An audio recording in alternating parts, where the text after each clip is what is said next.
കുട്ടികളിലെ ആദ്യ വാക്കുകൾ കേൾക്കാൻ ആകാംക്ഷയോടെ കാത്തിരിക്കുന്നവരല്ലേ നമ്മൾ മാതാപിതാക്കൾ ഓരോരുത്തരും. അവർ പറയുന്ന ഓരോ വാക്കുകളും നമ്മളിൽ ഒരു ആഘോഷമാണ് ഉണ്ടാക്കുന്നത്. എന്നാൽ ചില കുട്ടികളിലോ ആശയങ്ങൾ പ്രകടിപ്പിക്കാനും സംസാരിക്കാനും കാലതാമസം കണ്ടുവരാറുണ്ട്. അത് ചിലപ്പോൾ സ്പീച്ച് ഡിലേ അല്ലെങ്കിൽ ലാംഗ്വേജ് ഡിലേ കൊണ്ടാവാം. എന്താണ് ഈ സ്പീച്ച് ഡിലേ എന്നും ലാംഗ്വേജ് ഡിലേ എന്നും നമുക്ക് കണ്ടു നോക്കാം. കിഡ്സ് ഡേയിൽ നിന്ന് അനുവാണേ. പോകാം ഇന്നത്തെ വീഡിയോയിലേക്ക്. കുട്ടികൾ അവരുടെ പ്രായത്തിനനുസരിച്ച് സംസാരിക്കുവാനോ ആശയവിനിമയം നടത്താനോ ബുദ്ധിമുട്ടുന്ന അവസ്ഥയാണ് പൊതുവെ സംസാര വൈകല്യം അഥവാ താമസിച്ചുള്ള സംസാരം എന്ന് വിളിക്കുന്നത്. ഇതിനെ രണ്ടായിട്ട് തിരിക്കാം.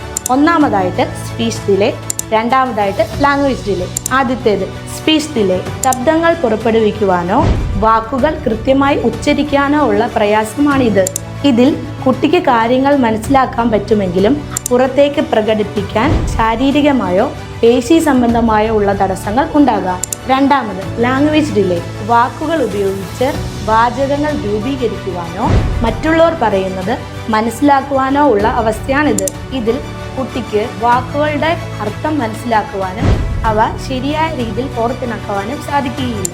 1. കേൾവി സംബന്ധമായ പ്രശ്നങ്ങൾ. 2. Autism spectrum disorder. 3. Intellectual disability. 4. Tongue tie അല്ലെങ്കിൽ ലിപ് ടൈ. 5. Cerebral palsy. 6. സീഷ്യസ് ആൻഡ് എപ്പിലെപ്സി. ശ്രദ്ധിക്കേണ്ട കാര്യങ്ങൾ. കുട്ടിക്ക് സ്പീച്ച് ക്ലാരിറ്റി ഇഷ്യൂവോ ലാംഗ്വേജ് ഡിലേയോ ഉണ്ടെന്ന് തോന്നിയാൽ കാലതാമസം വരുത്താതെ ഒരു സ്പീച്ച് ലാംഗ്വേജ് പതോളജിസ്റ്റിനെയോ പീഡിയാട്രിഷ്യനെയോ കണ്ട് പരിശോധന നടത്തേണ്ടത് അത്യാവശ്യമാണ്.